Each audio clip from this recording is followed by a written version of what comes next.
Hey guys, I thought I'd share a little bit about my writing process. Um, as I've mentioned in another video, this is where I keep some of my character profiles and what they like, because it's getting so complex, including magical powers and the like. It can be confusing, even to the writer. This was a fun wreath that a friend and colleague gave me. So I used it today for inspiration on my own head and in the story.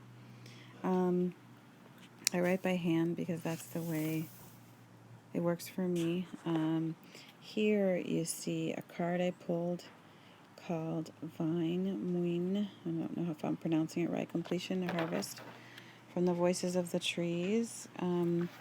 This card is significant because, I'm studying Ogham, which is this kind of writing, a Celtic writing, which is going to be part of the book too. But what I did was read what it said about the trees, and it talked about amber and resin and the significance of grapevines and just reverently asked my muses, said my prayers, and I'm out back barefoot. So what you see here is I should say spoiler alert. There's a lot of backstory in my book, so I'm going to read you in the second book.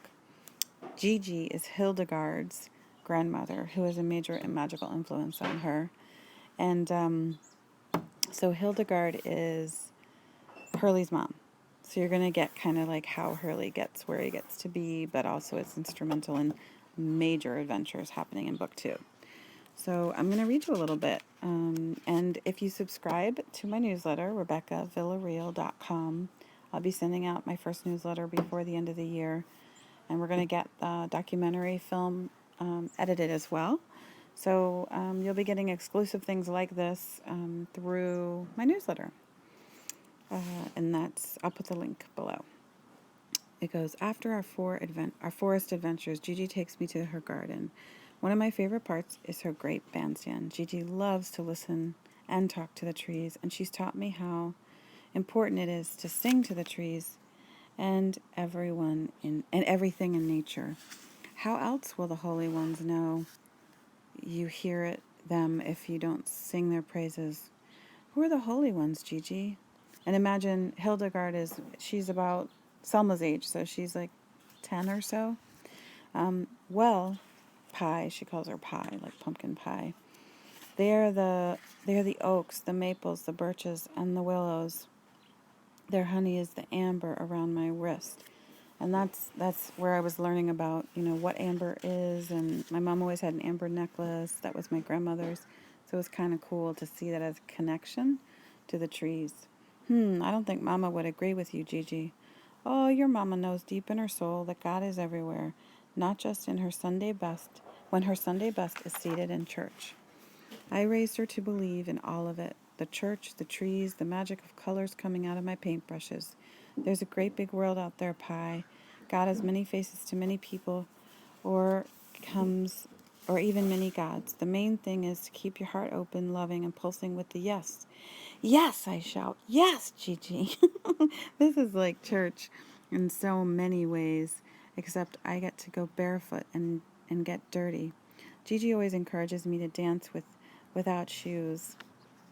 I have here a note to talk about Gigi's amber bracelet, so I have to go back to that. My water's breaking, so I can't read it. She even asked I'm bringing this Italian craftsman in that I wrote about on Tola Island before on my blog, and I can't remember his name. So to make a nice bottom to the bandstand. So there's this bandstand that's surrounded with grape leaves and vines, and I'll be describing that better in a future draft. To make a nice bottom for the bandstand, I stopped getting splinters when I dance in them. You ready to sing, Pie? And then Hildegard says, I feel the sun sprinkling down on my curls. My arms are warm. I give her all my teeth and gums when I smile and shout back, oh yes, Gigi, let's do it. first, though, she pours us each a glass of sorrel, which is this. And that's made from hibiscus flowers, which are these pink flowers, dried, and there's ginger in it. She gives us each a glass of sorrel in a mason jar. The ice is clinking around, and we toast.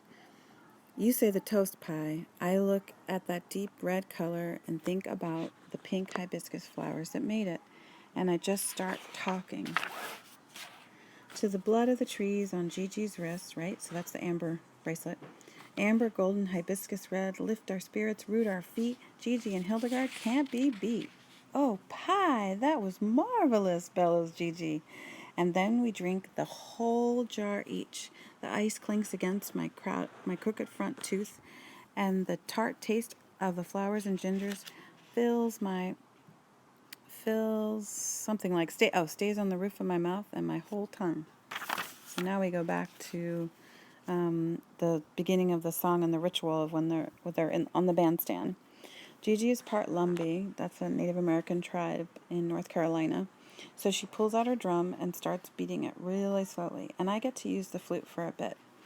She lets me play it however I want, like an intro, and then she starts humming until the words come. She walks in a circle around the bandstand, playing the drum, and her wreath of flowers on her head is crooked. And then I go back here. I'm in the middle, but when the words come, I start.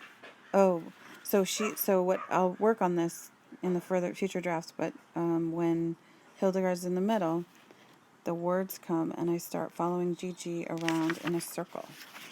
And then what I did was I had listened to some Lumbee, a Lumbee song on YouTube to get in the spirit, but I wove it in with the character.